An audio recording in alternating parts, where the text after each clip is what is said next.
अयोध्या राम मंदिर में कथित दान चोरी के मामले को लेकर आजाद समाज पार्टी प्रमुख एवं नगीना सांसद चंद्रशेखर आजाद ने सीबीआई जांच की मांग की है। रायबरेली के सलोन में मीडिया से बातचीत के दौरान उन्होंने कहा कि मामले की जांच उच्चतम न्यायालय के न्यायाधीश की निगरानी में होनी चाहिए। उन्होंने एसआईटी जांच पर भरोसा न जताते हुए इसे आस्था से जुड़ा गंभीर मामला बताया। चंद्रशेखर आजाद ने आगामी विधानसभा चुनाव को लेकर अपनी पार्टी की तैयारियों का भी दावा किया। साथ ही पुरानी पेंशन बहाली, पुलिसकर्मियों की 8 घंटे की ड्यूटी, मुफ्त शिक्षा, रोजगार और शराबबंदी जैसे मुद्दे उठाए। उस परिवार को भारतीय जनता पार्टी के जो एमएलए हैं, उनके द्वारा उसको सहायता राजनीति को बताया गया कि मुकदमा वापस हो जाएगा। किस तरह से देख रहे हैं इसको? अच्छी बात है। अगर ये लोग पहले जाग जाते तो मुझे नहीं आना पड़ता। मेरे आने की घोषणा पे ही अगर ये जाग गए हैं और मेरे परिवार के पास पहुंच गए हैं और जो मुकदमे हुए उनको, झूठे मुकदमों को वापस लेने की बात कर रहे हैं और सहायता देने की बात कर रहे हैं, ये बहुत अच्छी बात है। लोकतंत्र में होना चाहिए। तो इस आधार पे तो मुझे हर उस जगह जाना चाहिए जहां अन्याय हो रहा है। तो कम से कम ये जाएंगे तो जो सत्ता में लोग बैठे। मैं तो अपने परिवार के इसलिए, क्योंकि जब मैंने उनसे बात की थी और मैं टिहरी था, दूसरे प्रदेश में लड़ रहा था जहाँ हत्या हुई थी केतन की, तो मुझे महसूस हुआ उनकी बातों से। उन्होंने मुझसे एक ही बात कही कि भैया जब तक आप नहीं आओगे न्याय नहीं मिलेगा।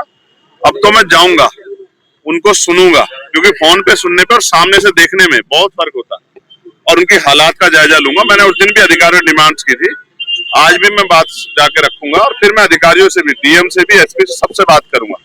और मुझे उम्मीद है कि आज हम उस परिवार की जो परेशानियां उसको हल करने में एक बड़ा ठोस कदम जो है हम उठा पाएंगे। अच्छा, जिस तरह देखा जाए अयोध्या में चढ़ावा चोरी का कई तरह के सवाल उठ रहे हैं, उसको किस तरह से देख रहे हैं आप? मैं मीडिया के भाइयों से कहूंगा कि वो दिल पे हाथ रख के सच बोले।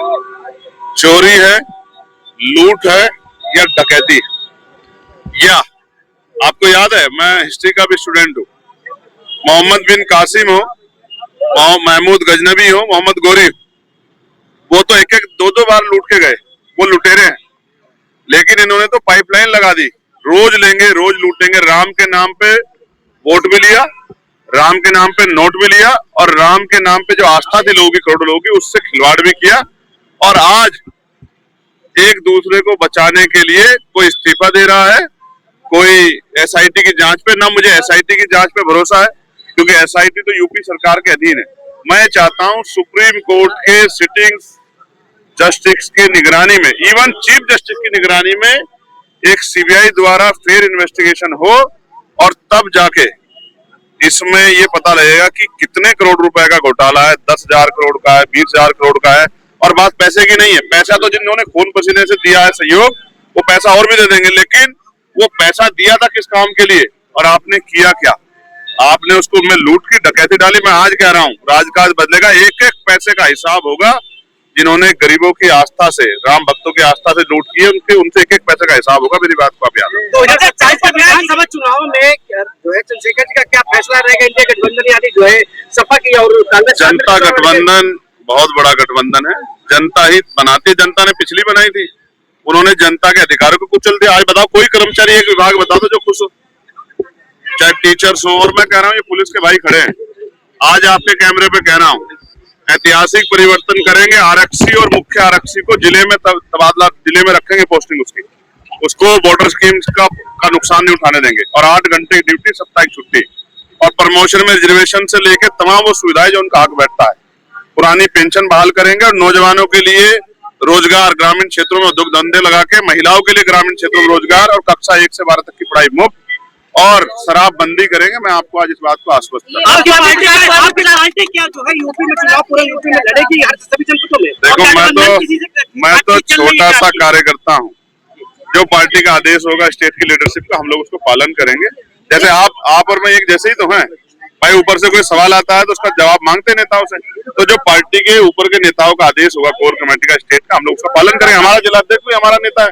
गठबंधन की कोई बात चल रही किसी पार्टी से आपकी 2027 के लिए? हमने किसी को ना नहीं किया बीजेपी को छोड़ के, क्योंकि वैचारिक विरोध है। जो राम के नाम पे लूट कर रहे हैं उनसे तो नहीं मिल सकते। लेकिन मैं फिर आपसे कह रहा हूँ, ये जो तय करेगी कोर कमेटी तय करेगी, हम तो वर्कर, जो पार्टी का आदेश होगा उसको आप। बसपा को किस तरह से देख रहे हैं? जिस तरह से देखा जाए चुनाव आ गया, फिर एक्टिव बसपा। लोकतंत्र में सबको होना चाहिए, सबको लड़ना चाहिए। जैसे आप बताओ, आज आप नहीं बोले, आज भाजपा भी तो एक्टिव है। मैं यहाँ आ रहा हूँ तो क्यों गए वहां? अब से पहले क्यों नहीं गए? क्या मेवालाल का परिवार चांद पे था? लेकिन आज उनको याद आई क्योंकि चंद्रशेखर आ रहा है, और क्योंकि ये सारा वो कहते हैं ना डायलॉग है कि ये वोट का चक्कर है बाबू भाई, ये जनता पे वोट ना होती तो ये बड़े बड़े कुर्ते वाले, बड़ी बड़ी गाड़ियों वाले मेरे गरीब परिवारों के घर नहीं आते। ये वोट का चक्कर है बाबू भाई। जिस तरह से प्रसाद जहाँ जा रहे हैं आप, मेवालाल जी के परिवार को आश्वासन दिया गया, लेकिन जबानी आश्वासन दिया गया, तो आप जाएंगे किस तरह संभाल करेंगे? नहीं, जो कुछ होगा लिखित में होगा, मेरी बात को आप याद, वरना उठूंगा नहीं मैं वहां से।